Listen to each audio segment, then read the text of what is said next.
Hi hello வணக்கம் மக்களே, மீண்டும் ஒரு நல்ல ஒரு வீடியோல சந்திக்கலாம். மிக்க மகிழ்ச்சி. ஸோ இன்னைக்கு என்ன வீடியோல பார்க்க போறோம்னு சொன்னா, உங்களுக்கே தெரியும், இப்ப இந்தியாவில் வந்து தேர்தல் வந்து ஆரம்பிச்சிருக்கிறாங்க. ஸோ அது தொடர்பான நிறைய விமர்சனங்கள், நிறைய விடயங்கள் நான் இந்த சேனல் நிறைய பேசியிருக்கேன்.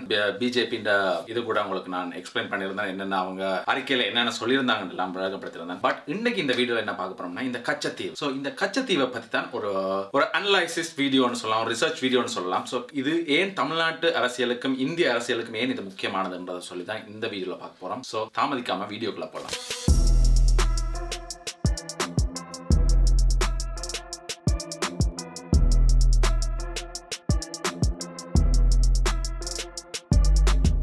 ஸோ வணக்கம் மக்களே, மீண்டும் ஒரு வணக்கம். அதாவது புதிதாக இந்த சேனலுக்கு வந்திருந்தீங்கன்னா தயவு செஞ்சு சப்ஸ்கிரைப் பண்ணிட்டு போங்க. நான் நிறைய பேர் வீடியோ பார்க்குறீங்க, சப்ஸ்கிரைப் பண்ணுறது இல்லை. ஸோ சப்ஸ்கிரைப் பண்ணுங்க. ஓகே, ஸோ முதலாவதாக இந்த கச்சத்தீவை பற்றி பேசுறது. இப்போ கச்சத்தீவை பற்றி நம்ம முதல்ல கொஞ்சம் அனலைஸ் பண்ணலாம். ஸோ கச்சத்தீவு எங்கே இருக்குன்னு சொல்லி பார்த்தோம்னா, கச்சத்தீவு இலங்கைக்கும் ராமேஸ்வரத்துக்கும் இடையில இருக்குது. அதாவது இலங்கையில இருந்து 12 கிலோமீட்டரும் ராமேஸ்வர தீவுல இருந்து ஒரு 10 கிலோமீட்டருக்கு நடுவில் இந்த கச்சத்தீவு அமைஞ்சிருக்கு. ஸோ இந்த கச்சத்தீவுல எத்தனை பேர் வாழ்றாங்கன்ற கேள்வி இருக்கலாம். சோ அந்த கச்சத்தீவுல வந்து மக்கள் வாழ்றதுக்கு உகந்தான ஒரு தீவு கிடையாது. That is number 1. ரெண்டாவது வந்து அங்க குடிநீர் வசதியும் ஒழுங்கானது கிடையாது. அது நம்பர் 2. அப்ப அங்க என்னதான் ஸ்பெஷலா இருக்குன்னு சொன்னா, அது ஒரு சாதாரண ஒரு தீவு. அதாவது இலங்கையில நெடுந்தீவுக்கும் ராமேஸ்வர தீவுக்கும் நடுவுல வர இந்த தீவுல வந்து ஒரு 100 வருடங்களுக்கு முன்னாக ஒரு சர்ச் ஒன்று கட்டப்படுது. அதாவது அந்தோனியார் சர்ச் ஒன்று கட்டப்படுது. சோ வருடாந்தோறும் பிப்ரவரி மாசத்துல வந்து இந்த அந்தோனியார் சர்ச்சுக்கு வந்து ஃபீஸ்ட், அதாவது திருவிழா நடத்துவாங்க.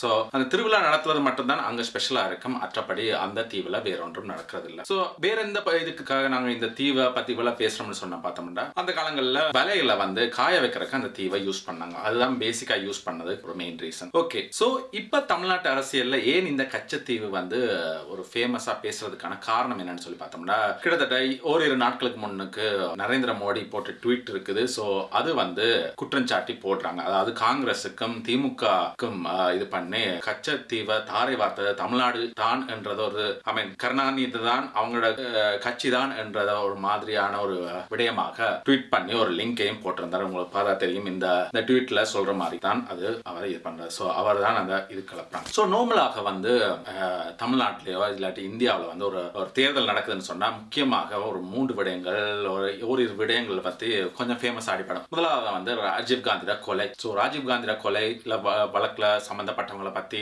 பரபரப்பா பேசப்படும். அது முதலாவது. ரெண்டாவது வந்து இந்த கச்சத்தீவை தாரை வார்த்தது என்ற ஒரு பொருள் வந்து ரெண்டாவது வரும். மூன்றாவது வந்து இந்த தமிழ்நாட்டு மீனவர்களை வந்து இந்திய படை வந்து கடற்படை வந்து அரெஸ்ட் பண்ற அந்த ஒரு விடயங்கள் வந்து நார்மலா சாதாரணமாக வாரது. அதே மாதிரி எனக்கு நினைவு தெரிஞ்ச காலங்கள்ல இருந்து இந்த கச்சத்தீவும் கொலையும் மீன்பிடி ஆக்கலும் இது வந்து ஒரு பேசி பிறகு மறுபடியும் எலெக்ஷன் முடியும் போது நார்மலா போறதுதான் இது பழமையான வழக்கம். பட் இந்த முறை வந்து இதை கொஞ்சம் இன்னும் கொஞ்சம் இதா பேசுறாங்க. ஓகே, சோ இது வந்து எப்ப நடந்தது, என்ன, யாரு தாரை வார்த்ததுன்றதை பற்றி கொஞ்சம் விவரமாக பேசுவோம். சோ இப்ப கிட்டத்துல தான் தாரை வார்த்ததான்னு சொன்னா கிடையாது. 1910ஆம் ஆண்டு கிட்டத்தட்டதாக ஒரு ஒர்க் ஷாப் ஒன்று நடக்குது இலங்கையில. சோ அந்த இலங்கையில தான் இது ஃபர்ஸ்ட் டைமா வந்து இந்த கச்சத்தீவை வந்து பேசுறாங்க. சோ அவங்க பவுண்டரிஸை வந்து வரையறுக்கணும் அப்படின்னு சொல்லும்போது, இந்த கச்சத்தீவை என்ன செய்யறதுன்னு சொல்லும் போது, கச்சத்தீவு எப்படி இருந்தாலும் இருக்கட்டும், பட் இந்த ஃபிஷிங் ரைட், அதாவது மீன் பிடிக்கிற ரைட்ஸ் வந்து இலங்கைக்கு இருக்க வேண்டும் என்று சொல்லி தான் அந்த ஃபர்ஸ்ட் டைம் அக்ரிமெண்ட்ல சைன் பண்ணப்படுது. சோ அப்பதான் இது ஆரம்பிக்கப்படுது. ஓகே, அதுக்கு பிறகு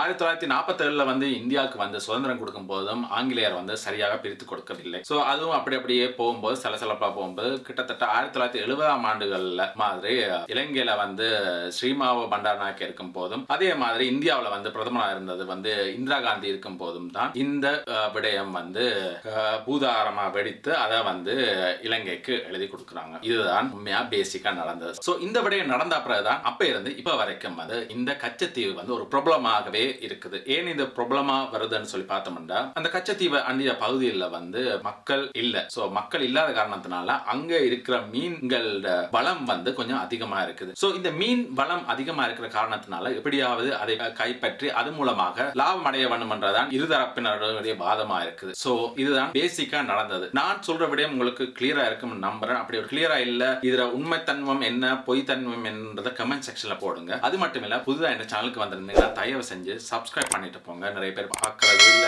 பார்க்கறது பட் சப்ஸ்கிரைப் பண்றதுல சப்ஸ்கிரைப் பண்ணி கமெண்ட் செக்ஷன்ல போடுங்க. அது மட்டும் இல்ல தாரை வார்த்தது சரியா பிள்ளையா என்றதையும் கமெண்ட் செக்ஷன்ல போடுங்க. எல்லாரும் வாசி தெரிஞ்சு கொள்ளட்டும். சோ அதுக்குரிய களமாக என்னுடைய கமெண்ட் செக்ஷனை யூஸ் பண்ணுங்க. காத்திருக்கிறேன். சோ மீண்டும் ஒரு நல்ல ஒரு வீடியோல சந்திப்போம். அது வரைக்கும் விடைபெறுவது உங்கள் அன்பினான see you on another video. Cheers மக்களே.